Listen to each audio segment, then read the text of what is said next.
objetivo es lograr que no haya ningún accidente durante los trabajos, o sea, contención o sin tensión, y que sigan ocurriendo. Y a medida que se van retirando los operadores de más edad y quedan los más jóvenes, aumenta el riesgo por falta de experiencia, aumenta el riesgo de montón. Después pasa cualquiera, independiente de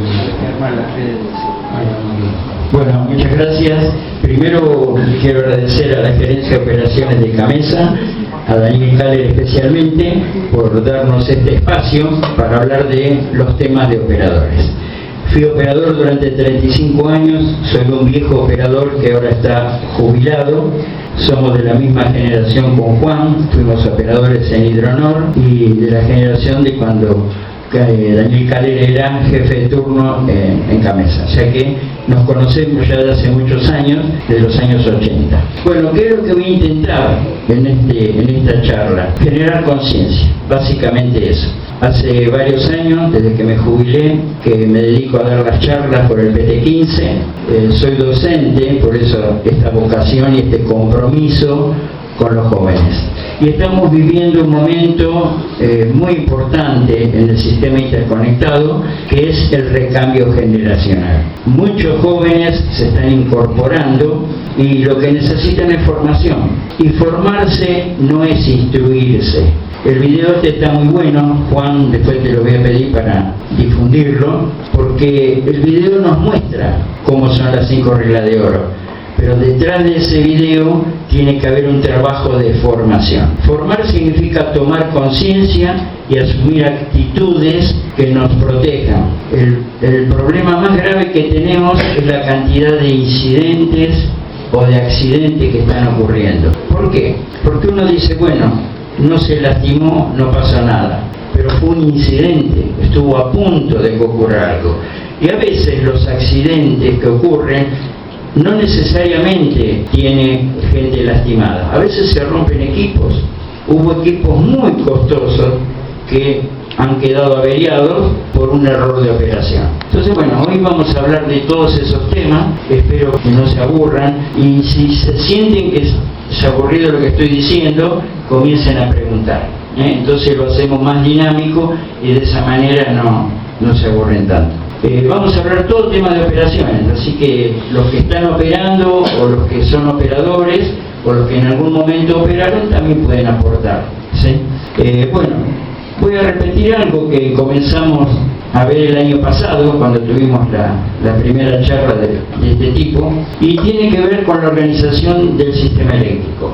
Hay dos grandes pilares que conforman la tarea de operación en el SADI. Operación propiamente dicha, que es lo que tiene que ver con lo que hacemos diariamente, y el mantenimiento de equipo. Todas las empresas que están formando parte del sistema interconectado tienen esas dos grandes responsabilidades: operar y mantener el equipo de potencia.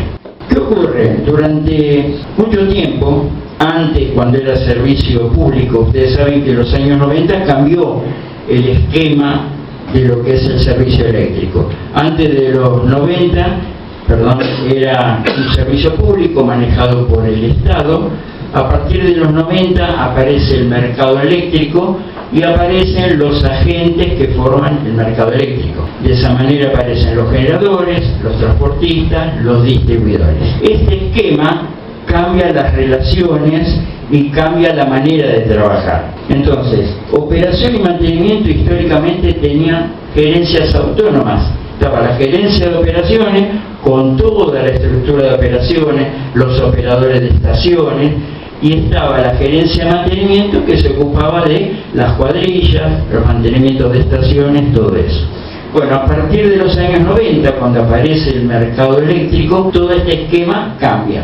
Y hoy día, por una cuestión, digamos, de sinergia, de aprovechar recursos, no existen más esas dos gerencias. Hoy día hay coordinador de operación y mantenimiento o gerente de operación y mantenimiento, y como mantenimiento es el que está permanentemente velando por el funcionamiento de los equipos, absorbió a los sectores de operaciones. Y esto hasta ahí es una organización más, no tendría que traer ningún problema. Pero sin embargo, la visión de mantenimiento es diferente. A pesar de que los dos se ocupan de equipos de potencia, de transporte, tienen una mirada distinta de la realidad cotidiana. ¿Qué significa eso? Mantenimiento se preocupa y le interesa que el equipo funcione bien. Y cuando mantenimiento trabaja, lo hace con el equipo fuera de servicio.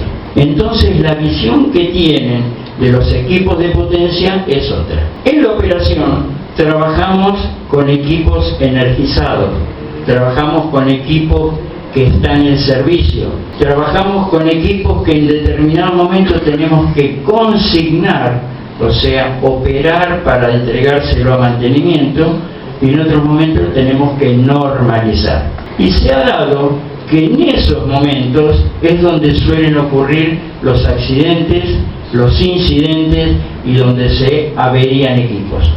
Es un momento crítico, tanto la consignación como la normalización. Son momentos críticos de la operación. Uno dice, bueno, pero si son cosas sencillas, es cerrar un seccionador, es ver que las tres fases estén bien cerradas, cerrar interruptores, la mayoría de las veces se hace por telemando. ¿Por qué ocurren los accidentes? Justamente porque necesitamos tener cierta norma, respetar procesos que hacen a la seguridad. Y de eso es lo que vamos a hablar, entre otras cosas. Vamos a comentar algunas de las funciones que tenemos los operadores en nuestra tarea diaria. Maniobramos equipos de potencia, todos lo sabemos, a distancia o en playa, pero estamos con la maniobra de equipos de potencia.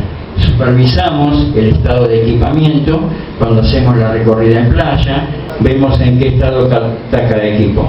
Atendemos las alarmas que se generan, tanto en los despachos como en las estaciones, analizamos e informamos sobre las protecciones que actúan, verificar el funcionamiento del sistema de telecontrol, atender las comunicaciones, generar partes de novedades, redactar informes de fallas, informar anormalidades, administrar las licencias de trabajo, mantener informado a los despachos, verificar el funcionamiento correcto de servicios auxiliares. Bueno, fíjense la cantidad de tareas o funciones que cumplimos.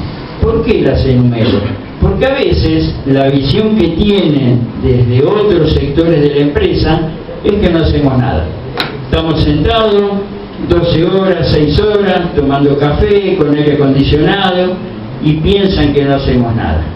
Y esta imagen, que a veces se generaliza, hace que ciertos directivos que tienen responsabilidades de achicar costos, dicen, ¿para qué tanta gente? No hace falta tener tanta gente en operaciones y con uno o con dos alcanza. Bueno, la estructura de operaciones es importante para la seguridad en la operación, para la seguridad de las personas, para la seguridad del equipamiento.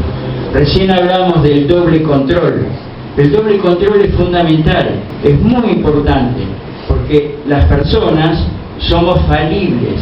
Quiere decir que no siempre tenemos la lucidez suficiente para estar al 100% de nuestra capacidad. Y en un momento determinado podemos tener alguna distracción, algún problema de salud y ya cometemos el error. El factor humano es el punto más débil en la cadena de operación. Casi todos los problemas que hay en la operación se deben al factor humano.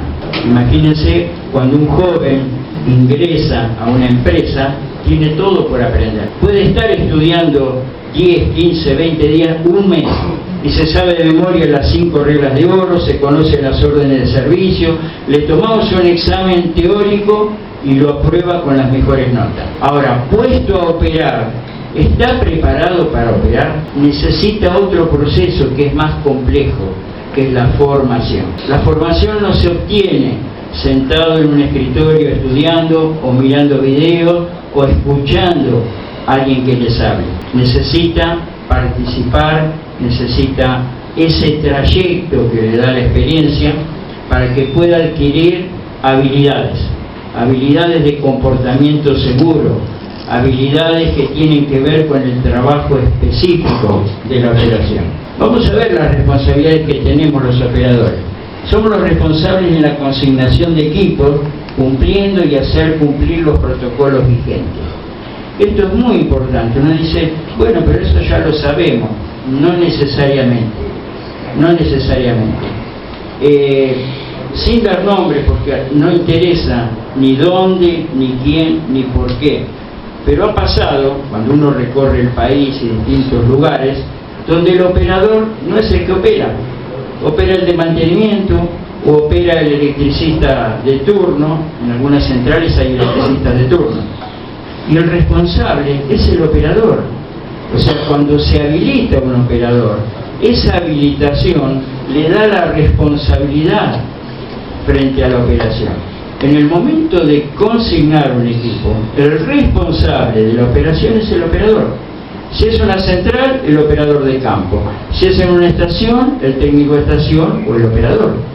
Esa responsabilidad es inherente y forma parte de nuestro trabajo. Ahora, bueno, pero la empresa pide que lo haga gente de mantenimiento. Bueno, no podemos nosotros prohibirle porque la empresa es autónoma, pero el operador tiene que acompañarlo y es el responsable. De todo ese proceso de consignación y desconsignación, los responsables somos los operadores.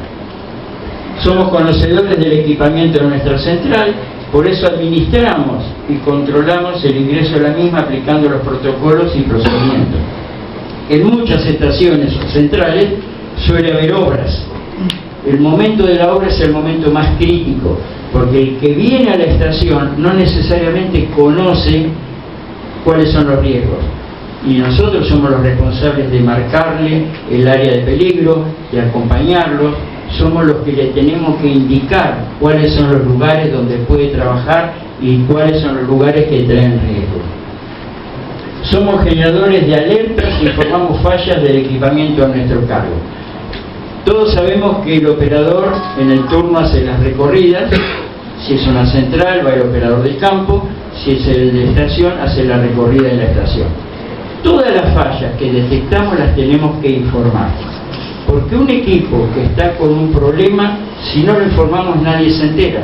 Y sale el problema a la luz cuando ocurre un incidente. Eso también lo vamos a ver con algunos ejemplos que traje. Traje algunos ejemplos reales para que veamos las cosas que ocurren cuando no se informan ciertas fallas o ciertas deficiencias del funcionamiento. ¿Qué herramientas tenemos para informar? El libro de guardia, esa es la primera herramienta. Algunas empresas tienen informes de anormalidades, ¿sí? O fallas de equipo. Bueno, el operador es el que tiene que informar. Somos el que detecta el problema y el que lo puede informar. Si no, el resto de la empresa no se entera. Generamos los informes de falla o indisponibilidades. Conformamos un equipo. Acá está, esto es fundamental. Somos parte de un equipo. La operación es un trabajo en equipo, nunca un trabajo en soledad ni un trabajo solo. Y no es porque no sepamos, porque a veces queremos demostrar que sabemos, que podemos, pero en algún momento nos vamos a equivocar y a veces no podemos contar ese error. Entonces formamos un equipo. El equipo está en la estructura de operaciones y reportamos a un supervisor o coordinador. Nunca tenemos que tener miedo de preguntar, sobre todo los más jóvenes. Nadie nació sabiendo, a todos nos costó aprender, nos llevó tiempo, nos llevó, digamos, llegamos sin saber un montón de cosas y aún después de muchos años seguimos aprendiendo cosas. Yo siempre les digo a los jóvenes, tengo 63 años, 35 años de operaciones y todos los días estoy aprendiendo algo nuevo. No terminamos nunca de aprender. Entonces, bueno, preguntar, y tenemos al supervisor. Nunca nos mandamos solo a tratar de resolver un problema. Siempre tenemos que trabajar comunicando, porque a veces la visión que tenemos es una visión limitada. Creemos que tenemos el control de lo que vamos a hacer y si nos equivocamos o rompimos un equipo o lastimamos a un compañero o podemos llegar a perder la vida.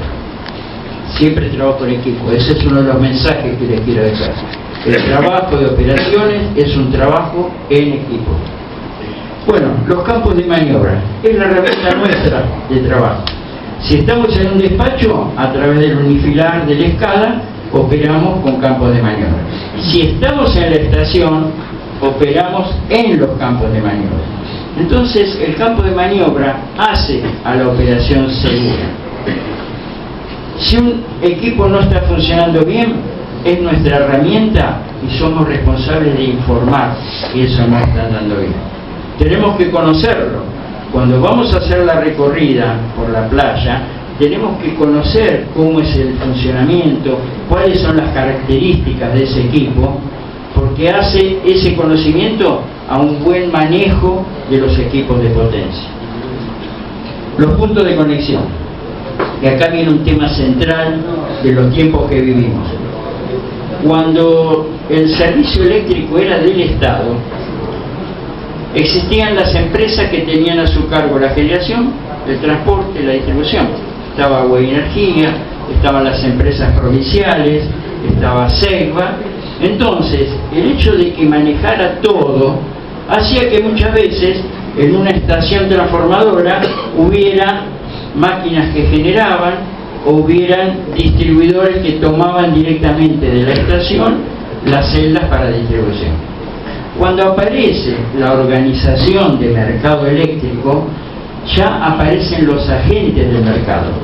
Y agentes de mercado son empresas diferentes o concesionarias que tienen una responsabilidad que es limitada. Entonces, el punto de conexión, que son estos rombos, son los límites, son las fronteras.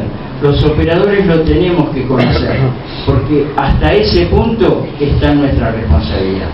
Si nosotros somos una transportista y tenemos interconexión con una central de generación o con una distribuidora, tenemos que tener claro cuál es nuestro límite de operación. Ocurre que en determinadas topografías hay transformadores y campos de maniobra de una central dentro de la estación transformadora.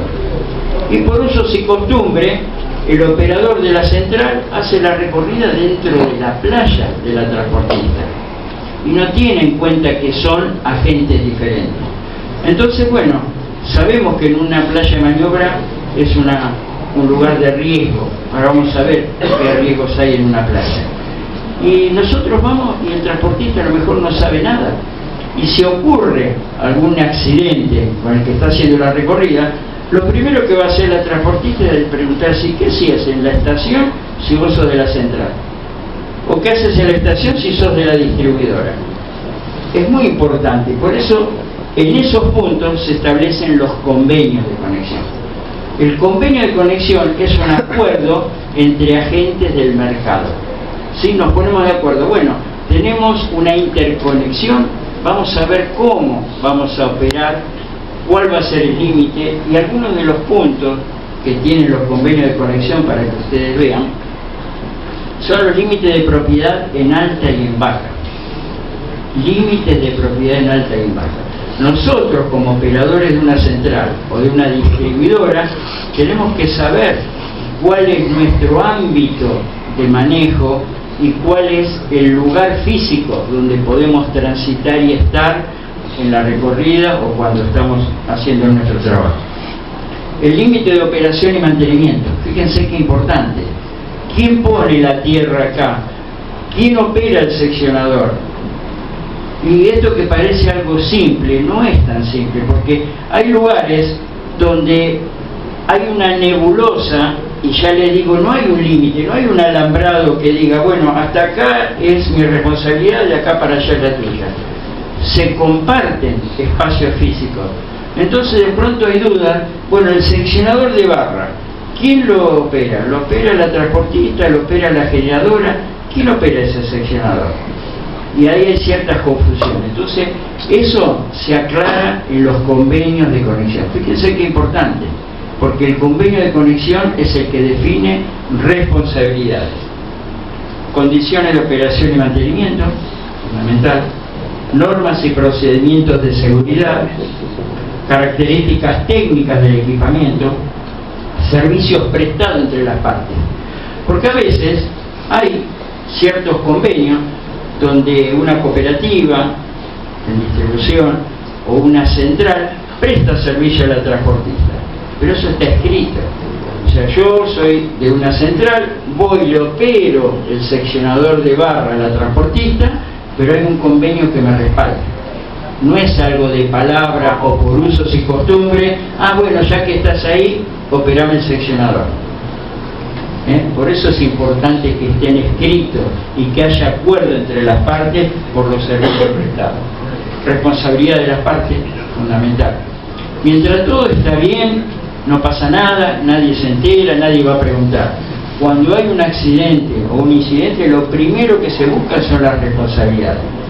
¿Quién era el responsable de operar tal o cual equipo? ¿Vamos bien hasta ahí? ¿Es muy aburrido lo que digo? Si no me preguntan, me paran y me preguntan, si ven que se aburren. Bueno, todo esto, ¿por qué lo comenté? Porque vamos a ver que hay ciertos riesgos en la playa. Y son riesgos latentes. Los jóvenes que recién comienzan a operar el sistema eléctrico, no les ha pasado estas cosas. A ellos hay que explicarles, hay que contarles que son cosas que ocurren. Porque uno va a una playa, no escucha ruido más que el ruido de algún transformador, el crepitar de algún punto caliente, pero después la playa no te dice nada. No es como una central que está la máquina en funcionamiento y sabemos, guarda, está la turbina prendida o está el motor prendido. En una playa está todo silencioso, hasta que ocurren estas cosas. Los transformadores de corriente son equipos que explotan, eso ténganlo presente. Son equipos que tienen aceite, cuando hay fallas internas, explotan. Y las explosiones son producto de la energía que se libera. Imagínense, tenemos 132, 220, 500, cuando hay una falla a tierra, en el interior, eso hace una explosión, explotan. Este es un TI que explota. Fíjense, averías de aisladores, cantidad, esto pasa muy seguido. No es algo que nunca pasa o pasa cada tanto, no. Ante tormentas, ante determinadas situaciones, por fatiga, sobre todo los aisladores soportes de barra, que están soportando, digamos, las barras que son de aluminio a veces, y están sometidas a esfuerzos físicos por los vientos, la porcelana al ser rígida se parte y pasa esto. Explosión, acá tenemos un TI descabezado en 132, fíjense, todo lo que vemos acá, todos estos bulones, cuando hay una falla, esos bulones no soportan la presión y se descabezan. Fíjense, ahora van a ver, miren dónde fue a parar. Eso es un TI. Y no es uno en un montón de años. Siempre, todos los años hay 1, 2 o 3 TI que explotan. Averías de aisladores, ahí la barra se rompió el aislador soporte, cayó la barra, fíjense. Todo esto lo muestro para que vean, bueno, hay incendios terribles que ocurren en transformadores. Acá vemos un transformador muy grande que tuvo un incendio terrible, una semana estuvo ardiendo y eso trajo una indisponibilidad terrible, más de un año de indisponibilidad, cambios de configuraciones, bueno, explosión de transformador. Bien, eso está tomado con una cámara de seguridad, por eso no hay sonido. Eso ocurre, eso es de la realidad, no es que se lo estoy contando, son cosas que han ocurrido. Entonces son riesgos latentes que hay. ¿Nos avisa el transformador cuando va a explotar? No nos avisa, no tenemos un indicio certero de que algo está mal. Está todo funcionando bien hasta que dejó de estar bien. Imagínense en una recorrida que nos pase algo así, sería terrible, ¿no? Bueno, esto es un contorneo, es otra falla. ¿Qué es el contorneo? Cuando el camino eléctrico no se da a través del interior del interruptor, ocurre esto. Se establece el circuito por fuera de la cámara de extinción de arco y sigue andando. Fíjense ahí, no hay ninguna protección de arco, tuvo una falla interna por resistencia de contactos o un problema de continuidad y se estableció el arco de potencia por fuera. Bueno, esto duró hasta que pudieron despejar la barra, abriendo todos los interruptores que aportaban a la barra. Recién ahí pudieron cortar este contorneo. Dura varios minutos, ¿no? Bueno, son todos riesgos que hay en playa, por eso quería que los vean, para que sepan, sobre todo los más jovencitos. Los que somos más viejos hemos tenido experiencia, nos han contado, hemos visto. Bueno, ahí está, recién ahí se pudo extinguir. Fíjense que estuvo varios segundos. Bueno, este es terrible, porque muchos van confiados a operar en celdas. Y la operación de cierre del interruptor es terriblemente peligrosa. Siempre los comandos tienen que ser a distancia. El comando local es solamente para mantenimiento. Esto lo habrán visto, el año pasado lo pasé también, pero lo quiero volver a pasar porque es terrible. Ahí está insertado el carro. Cuando nosotros terminamos un mantenimiento, y por ahí un compañero hablaba que se han olvidado muchas veces tierras locales. Si trabajamos en una barra, en celda, es probable que hayan puesto tierra. Y si nosotros no verificamos que no haya ninguna puesta a tierra, que no haya nada, no podemos operar, y menos para insertar o cerrar un interruptor. ¿Sí? Es el momento de más riesgo, el momento que vamos a... Y otro tema, si a nosotros nos entregaron la instalación con el interruptor abierto, cuando normalizamos tenemos que verificar que el interruptor esté abierto. Jamás vamos a poder insertar un carro. Hoy día hay enclavamiento, en este caso o no había o no funcionaba, que cuando el interruptor está cerrado no podemos insertar el carro. Bueno, esas son cosas que uno las tiene que aprender. No te lo va a decir un manual, pero son estrategias de operación segura.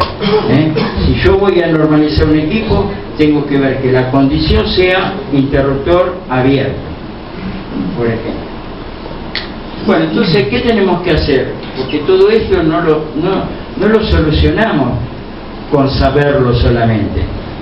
Tenemos que generar lo que se llaman hábitos de comportamiento seguro. ¿Qué es eso de formar un hábito? Nosotros, para determinadas tareas, tenemos que pensar, tenemos que ver cómo la vamos a hacer y la manera segura de hacerla. Luego, si nosotros tomamos la costumbre de hacer eso, en determinado momento lo vamos a asumir como un hábito. Y yo el año pasado hablaba, y creo que es válido repetirlo, el tema del cinturón de seguridad. Cuando nosotros tuvimos nuestro primer auto, si me decís así, Daniel, en los años 80, no había cinturones de seguridad. El auto que tuve, el primer auto era un Variant 4, un modelo 67, asientos largos, palanca al volante. No había cinturones, no había apoyacabezas, nada de eso. Bueno, con el tiempo tuvimos que aprender. Y hoy día nos subimos al auto y lo primero que hacemos es poner el cinturón. Eso es un hábito. En la operación tenemos que construir hábitos de comportamiento seguro. Las 5 reglas de oro, como bien la comentó Juan, y vimos el video, no lo vamos a repetir, te lo paso rápido. Es un protocolo. Es un protocolo. ¿Esto va a evitar que haya accidentes o errores de operación? No, no lo va a evitar, lo va a minimizar. Nosotros lo que aspiramos y lo que necesitamos es minimizar los riesgos, minimizar los errores. Entonces, seguir un protocolo nos asegura que por lo menos, vamos a tener un marco de trabajo seguro. Eso es un protocolo. Hay instrucciones operativas que van cambiando, y vamos a ver un ejemplo donde falló en la consignación justamente las 5 reglas de oro. Nosotros las sabemos, si nos preguntan a cualquiera de nosotros, sabemos la secuencia. Bueno, fíjense en la realidad, por ejemplo, ¿qué pasó acá? Había una empresa contratista que se encontraba realizando una ampliación en una estación transformadora. Era una ampliación muy importante y se estaba haciendo con un transformador en servicio. El operador procedió a realizar las maniobras recomendadas, hizo las maniobras, consignó el equipo. Cuando se disponía a bloquear el seccionador, que es una de las partes que tenemos que tener en cuenta de las 5 reglas de oro, la contratista le solicita que no quite los fusibles del motor porque iban a realizar maniobras. Bueno, nosotros como operadores lo primero que tenemos que hacer es no hacerle caso a una contratista. Ese es el primer punto. Nosotros tenemos nuestro supervisor, nuestra estructura de operaciones. El contratista es alguien que viene a hacer un trabajo. Puede solicitarlo, lo tiene que solicitar de manera formal, lo tiene que gestionar. No me puede decir en el momento que estoy consignando, no, dejar el motor, no le saque los fusibles ni apagues el guardamotor porque podemos hacer pruebas. Bueno, ahí hay que poner una condición especial. No puedo entregar un equipo sin haber cumplido con las 5 reglas de oro. Erróneamente, el operador accede a ese pedido, pasando solamente la llave del seccionador a posición local sin desvincular el motor del sistema de accionamiento. ¿Qué ocurre? ¿Cómo razonó el operador? Paso la llave a local, desde el despacho nadie va a poder cerrar, no se va a poder cerrar por telemando, o sea que él pensó que iban a poder trabajar sin problema.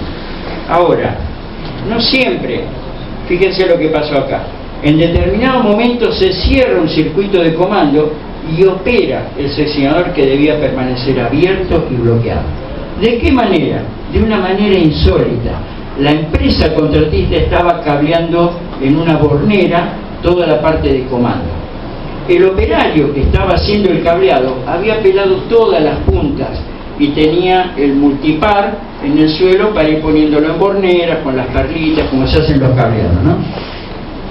Con tal mala suerte que cuando toma ese manojo de cables, un positivo cierra el circuito de comando y cerró el seccionador.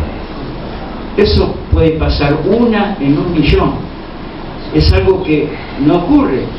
En toda la historia del sistema de teclado capaz que nunca pasó algo así. Ese día pasó. Entonces, ¿qué pasó? Como consecuencia, el transformador que estaba en servicio sufre una terrible falla a tierra que le provocó una avería terminal. Un transformador carísimo, de mucha potencia. Tuvieron no sé qué cantidad de meses indisponible ese transformador, con las consecuencias de no poder aportar. Bueno, terrible. Entonces, ¿qué pasó acá? Bloqueo y traba de los aparatos de corte. Eso lo vimos recién. Ahora fíjense, se bloquearán y trabarán en posición de apertura o seccionamiento necesario por donde pudiera llegar tensión al equipo y o instalación como consecuencia de una maniobra o falla del sistema. Nosotros pensamos a veces, y muchas veces hay errores por esto, pensamos que tenemos control sobre la instalación. Pusimos el local, ¿qué puede pasar? Nadie lo va a cerrar. Si les bloqueo el paso del telemando del despacho y del telemando de la estación. Y si nadie va a ir a tocar porque está consignado, no puede pasar. Bueno, acá hubo una falla. Una falla que no estaba contemplada y generó ese problema. Bueno, el factor humano en la operación. Yo les comenté recién que el ser humano no es perfecto. Todos tenemos debilidades y fortalezas. No somos todos iguales. Imagínense que somos cientos los que estamos operando y no todos los días estamos con las mismas luces. Entonces, no podemos dejar librado a la persona en soledad la responsabilidad de una consignación o de consignación de equipo. Puede ser un buen operador. De hecho, el que incurrió en el error anterior era un operador experimentado, era un buen operador, y sin embargo le pasó eso. Entonces, bueno, teniendo en cuenta que el factor humano es el más débil, fíjense lo que normalmente pensamos. Nos equivocamos cuando no prestamos la debida atención. Eso está instalado, es una percepción colectiva, cultural. Todos dicen, y bueno, este se equivocó porque no prestó atención. Pero es mucho más complejo. El tema de la atención, el tema de del control de lo que hacemos no depende muchas veces de la atención que estemos poniendo. Sí, es cierto que prestar atención es muy importante. Si estamos haciendo otra cosa en el momento de la operación, es muy probable que cometamos algún error. Pero a veces, estando en la operación, hay factores que nos llevan a cometer errores. Entonces, este es el punto más débil del ser humano. ¿Qué significa realizar una operación?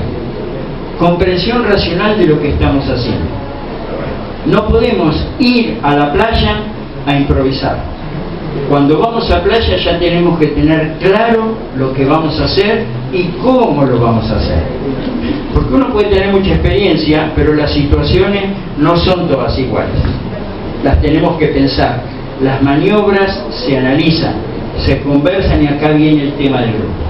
Si somos dos los que estamos en la central o en la guardia para operar, lo conversamos. Y si hay uno solo, lo tenemos que conversar con el supervisor, con el coordinador. No podemos ir a la playa creyendo que la tenemos clara, que ya lo hicimos 20.000 veces y sabemos lo que tenemos que hacer. Probablemente algo se nos escapó en esa maniobra y ahí cometemos el error. Equilibrio emocional para no desviar el foco de la atención. Y acá hay una relación directa entre la parte emocional y la parte racional. La parte racional es la que nos permite pensar, razonar, ordenar, tomar decisiones. Y la parte emocional es lo que sentimos, es ajeno. Podemos estar en un momento con problema grave, a veces nuestro hijo está enfermo, estamos pensando en lo que le está pasando, tuvimos una situación familiar, una discusión con nuestra esposa y vamos a trabajar con la cabeza en otro lado. Esa es una situación de riesgo, esas son las debilidades de las cuales tenemos que ser conscientes. El tema del equilibrio emocional es muy importante. La buena relación con los compañeros. Si nosotros vamos a tomar la guardia y nos llevamos mal con nuestro compañero y discutimos, ya empezamos mal la guardia. Ya empezamos alterados, fuera de foco, empezamos con un mal día. Y un mal día lo tenemos todo. Ese mal día a veces nos puede traer un disgusto. Capacidad para interpretar la situación. Por ahí hay una operación que no la tenemos clara. Hay una operación que pensamos que es de una manera, pero tenemos dudas. Ahí no hacemos nada. Ahí paramos y consultamos. Yo les dije, tienen que tener esa libertad de preguntar, de consultar. ¿Por qué? Porque si nosotros no podemos interpretar la situación en la cual tenemos que operar, es muy probable que nos equivoquemos, que cometamos algún error. Relacionar los recursos con el objetivo que se busca alcanzar. En la operación nosotros tenemos herramientas de operación. Como dijimos, el campo de maniobra. Al campo de maniobra lo tenemos que conocer. En cada estación conocer el equipamiento. Bueno, ¿hasta ahí van bien? ¿Se aburren mucho con lo que digo? Bueno. Distracción. ¿Cuándo ocurre una distracción? ¿O qué significa? Nosotros tenemos lo que se llama el foco de atención. La operación que vamos a hacer es nuestro objetivo. Puede haber factores externos que nos generen algún tipo de distracción. Por ejemplo, ruidos. Por ejemplo, si entramos a una zona, en una central donde está la turbina funcionando, estamos generalmente con los protectores auditivos. Entonces eso ya nos quita cierta posibilidad de percibir situaciones. Nosotros percibimos el mundo en el que vivimos con los sentidos. Entonces, si se disminuye por algún motivo alguno de esos sentidos, estamos en inferioridad de condiciones. Ya no tenemos el 100% de nuestra capacidad de reacción. Destellos, contusiones, algún golpe, por ahí nos saca también de atención, descargas eléctricas. Estos son factores externos que no dependen de nosotros, sino del medio donde estamos trabajando. Hay otros factores que sí tienen que ver y son internos. Y acá viene la característica del ser humano y las debilidades que tenemos. Por ejemplo, una sobrecarga de tarea. Una sobrecarga de tarea a veces nos requiere estar atento en varias cosas. Entonces en la operación hay un criterio que también es básico: una a la vez. Sobre todo en los despachos. Los despachos llegan a las 8 de la mañana, todo el mundo quiere trabajar. Teléfono de acá, teléfono de allá, todo el mundo llama queriendo trabajar. No podemos. Si queremos hacer todo a la vez, nos vamos a equivocar. Una a la vez. Una estrategia podría ser: bueno, recibo el llamado, tomo nota y le digo, ni bien esté disponible te llamo. Entonces uno tiene un listado de tareas para hacer. No pretende hacer todo junto. Cansancio físico o estrés, si venimos de jornadas de, por ejemplo, 5, 6, 7 noches seguidas, donde no podemos descansar bien, no nos recuperamos, llegamos al turno y a veces ese cansancio se siente. Los jóvenes por ahí no lo van a entender porque tienen toda la energía, por ahí vienen de bailar y van al turno y no tienen problema. Pero los que ya tenemos 30, 40, 50 años de operaciones, sentimos esto del cansancio físico. El estrés, también hay jóvenes que están estudiando, tienen parciales, tienen que ir al turno y están pensando en el parcial que tienen que dar. Toda esa situación es una sobrecarga que le genera estrés. Percepción de peligro, eso también puede ser un factor interno que nos distraiga.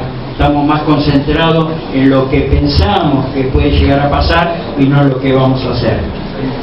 Desequilibrio emocional, una pelea, un disgusto, esos son desequilibrios emocionales. Percepción de inseguridad, esto lo tienen los jóvenes que recién empiezan. Están inseguros porque no conocen, es lógico. Necesitan el soporte de los que tienen más experiencia. El que ya tiene un poquito más de experiencia ayuda a los más jóvenes para que se puedan integrar y que se sientan seguros. Han ocurrido incidentes por este motivo, por la inseguridad, porque no saben bien cómo manejarse, no saben con quién comunicarse, y eso trae también factores de presión psicológica. En nuestro trabajo tenemos que aprender a manejar esa presión. Todo el tiempo estamos bajo presión, y más cuando hay una falla, cuando hay cortes, están las distribuidoras, están los gerentes, viendo a ver qué pasa, por qué no entra tal equipo, tal línea, qué está pasando. Esas son presiones con las que tenemos que aprender a manejarnos, porque si no sabemos manejar esas presiones, la operación va a ser una operación riesgosa. Podemos llegar a cometer errores. Eso te voy a decir que el gerente molestaba. ¿Cómo? Quería decir que el gerente molestaba. Que el gerente molesta. No es que el gerente moleste, el gerente tiene otra visión también. A él lo están llamando porque están quejándose por los cortes y es lógico, él va a querer que se active. Nosotros ahí tenemos que buscar un equilibrio que es muy difícil para responder a eso. Y acá viene otro criterio para la operación. No es mejor operador el que hace las cosas más rápido, sino el que la hace bien. Los tiempos en operaciones son diferentes. Porque alguien puede cuestionar, ¿cómo si ayer sacaste la línea en 40 minutos, por qué hoy ya va 1 hora y todavía no entregaste la línea? Son condiciones distintas. Nosotros, para hacer la operación, tenemos que seguir un procedimiento, un protocolo, y tenemos que tener en cuenta la seguridad. Eso es lo más importante. Entonces, si nosotros estamos con una operación y podemos explicar por qué la demora, nadie nos va a decir nada. A veces el apuro es algo interno. Queremos apurarnos, tenemos que demostrar a nadie lo que sabemos.